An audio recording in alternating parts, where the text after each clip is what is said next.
बात 1985 की है। हिंदुस्तान के सबसे युवा प्रधानमंत्री राजीव गांधी सूखा प्रभावित उड़ीसा के कालाहांडी जिले में दौरा कर रहे थे।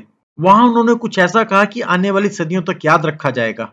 उन्होंने माना कि सरकार जब भी 1 रुपया खर्च करती है तो लोगों तक केवल 15 पैसे पहुंच पाते हैं। यह हिंदुस्तान के प्रधानमंत्री का अब तक का सबसे बड़ा सच्चा और ईमानदार कबूलनामा था, हिंदुस्तान में कैंसर की तरफ फैले हुए भ्रष्टाचार को उजागर करने का।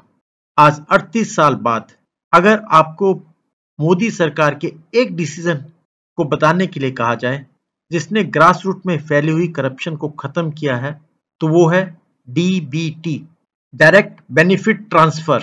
इसका मतलब है सरकार का आम लोगों के बैंक अकाउंट्स में सरकारी योजनाओं का वो पैसा डालना जो उनके लिए एलोकेट किया गया हो, और वो भी बिना किसी मिडलमैन या बिना किसी करप्शन के। According to a government estimate, इस डीबीटी स्कीम की वजह से पिछले 5 सालों में 2,16,000 करोड़ से ज्यादा बचाए गए। नहीं तो ये पैसे बंटने थे लोकल लेवल के चुटभैया नेताओं में, सरकारी बाबुओं में या फिर दलालों के बीच में। दोस्तों, आप ऐसा भी कह सकते हैं कि कांग्रेस के एक प्रधानमंत्री राजीव गांधी ने जो सपना एक करप्शन फ्री भारत का देखा था, उसे बीजेपी का एक प्रधानमंत्री पूरा कर रहा है, और यही हमारे लोकतंत्र की सुंदरता है।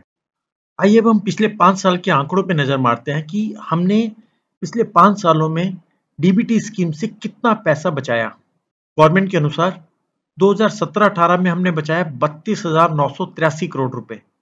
2018-19 में हमने बचाया 52,157 करोड़ रुपए। 2019-20 में हमने बचाया 36,226 करोड़ रुपया। 2021 में बचाया 44,571 करोड़ रुपया, और 21-22 में हमने बचाया 50,125 करोड़ रुपए। डीबीटी की स्कीम की वजह से गवर्नमेंट डुप्लीकेट फेक बेनिफिशरीज को एलिमिनेट करने में या प्लग इन करने में बहुत हद तक सक्सेसफुल रही, और साथ ही साथ जो एक जेन्युइन बेनिफिशरी को बेनिफिट देना था वो भी उस तक पहुंच गया बिना एक पैसा खर्च किए हुए। पर क्या आपको केवल इसके लिए प्रधानमंत्री मोदी को या मोदी गवर्नमेंट को ही धन्यवाद देना चाहिए? तो शायद नहीं।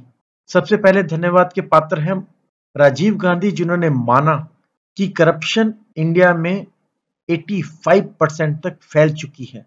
उसके बाद मनमोहन गवर्नमेंट, जिन्होंने हिंदुस्तान में हर हिंदुस्तानी का आधार कार्ड बनवाया, और फिर बाद में मोदी सरकार को, जिन्होंने जनधन अकाउंट खुलवाए, जिन्होंने हर हिंदुस्तानी का अकाउंट खुलवाने के लिए पूरी मदद की।